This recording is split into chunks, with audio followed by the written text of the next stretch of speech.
ះវិឡាតូប្រណិតមានតម្លៃសមរម្យស្ថិតនៅក្នុងខេត្តសៀមរាប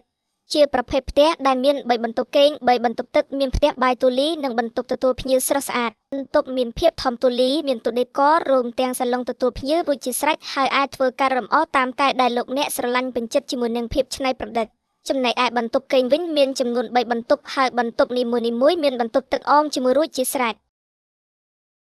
ទីឯបន្ទប់ទឹកវិញមានសរុបទាំងអស់3បន្ទប់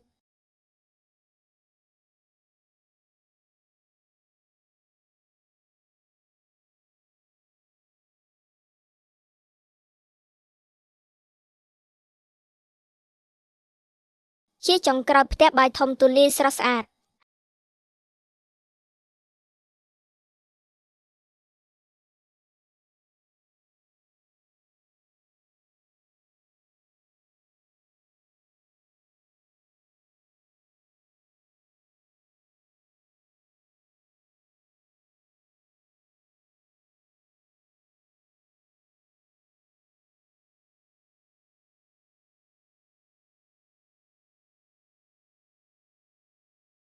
អាចសាកសួរព័ត៌មានដល់សេរីសម្រាប់ព័ត៌មានបន្ថែមសូមឆាតចូល Page ឬ call មកលេខទូរស័ព្ទដែលមាននៅក្នុង caption ខាងលើ